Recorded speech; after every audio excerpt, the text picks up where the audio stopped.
ఒక అందమైన పల్లెటూరులో లత అనే ఒక మంచి అమ్మాయి ఉంటుంది. ఒక రోజు సాయంత్రం లత తన అమ్మమ్మతో కలిసి ఇంటి బయట కూర్చుని అమ్మమ్మ చెప్పే కథ వింటూ ఉంటుంది. అమ్మమ్మ ఒక మాయాదయ్యం కథ చెప్తుంది. ఆ మాయాదయ్యం చెడ్డది కాదు, మంచిదే. మంచి వాళ్లకు పరీక్షలు పెట్టి బహుమతులు ఇస్తూ ఉంటుంది. లత వినేటప్పుడు ఆమె కళ్ళు ఆశ్చర్యంతో వెలిగిపోయాయి. ఒకరోజు లత పూలు కోసుకోవడానికి అడవిలోకి వెళ్ళింది.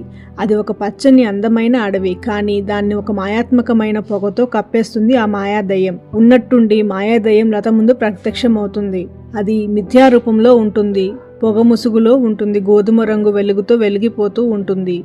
అప్పుడు ఆ మాయాదయ్యం, ఈ అడవిని నువ్వు విడిచిపెట్టాలంటే నా పరీక్షలను విజయవంతంగా పూర్తి చేయాల్సి ఉంటుంది.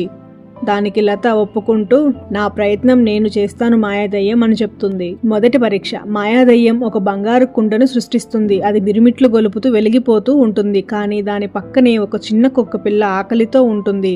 అప్పుడు దెయ్యం, ఓ బాలిక, బంగారం తీసుకో, లేదా ఈ కుక్కపిల్లకు ఆహారం పెట్టు అని దెయ్యం చెప్తుంది.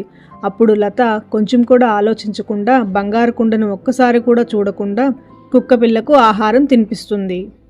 అప్పుడు దెయ్యం, నీ దయ నాకు నచ్చింది అని సంతోషంగా చెప్తుంది. తర్వాత పరీక్షలో ఒక ప్రకాశవంతమైన హారం చెట్టుకు వేలాడుతూ కనిపిస్తుంది. ఆ చెట్టు కింద ఒక చిన్ని పక్షి పిట్ట విలవెలలాడుతూ ఉంటుంది. దాని రెక్క విరిగింది.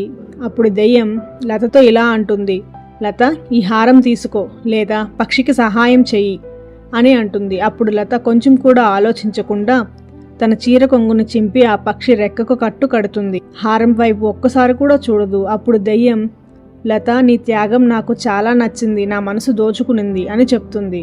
చివరి పరీక్షగా మాయాదయ్యం ఒక ప్రకాశవంతమైన పోర్టల్ను సృష్టిస్తుంది. అది నేరుగా గ్రామానికి తీసుకొని వెళ్తుంది. కానీ దాని పక్కనే ఒక వృద్ధ మహిళ బరువైన బట్టలు మోయడానికి ప్రయత్నిస్తూ ఉంటుంది. అప్పుడు మాయాదయ్యం, లత, పోర్టల్ ద్వారా వెళ్ళిపో, లేదా మహిళకు సహాయం చెయ్యి అని చెప్తుంది. లత పోర్టల్ వైపు చూడకుండా ఆ వృద్ధురాలైన మహిళకు సహాయం చేస్తుంది. ఆ వృద్ధ మహిళ అకస్మాత్తుగా మాయాదయ్యంగా మారుతుంది. ఒక మెరుపు నవ్వుతో, నీవు ధైర్యం, దయ, త్యాగం ద్వారా నన్ను నమ్మించావు. అందువలన నేను నీకు ఇప్పుడు ఒక మంచి బహుమతిని ఇస్తాను అని చెప్పి దెయ్యం ఒక ప్రకాశవంతమైన పువ్వును లతకు ఇచ్చింది. ఇది నీ గ్రామాన్ని ఎల్లప్పుడూ రక్షిస్తుంది అని దెయ్యం అంటుంది. అడవి ప్రకాశవంతంగా మెరిసింది. లత ఆనందంగా పువ్వును స్వీకరించింది. పువ్వుని చేత పట్టుకుని లత తన గ్రామానికి వెళ్లిపోయింది. గ్రామస్తులు హర్షధ్వానాలతో ఆమెకి స్వాగతం పలికారు.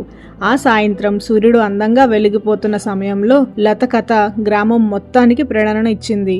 కథలోని నీతి, మంచితనానికి ఎప్పుడూ మంచి ఫలితం ఉంటుంది.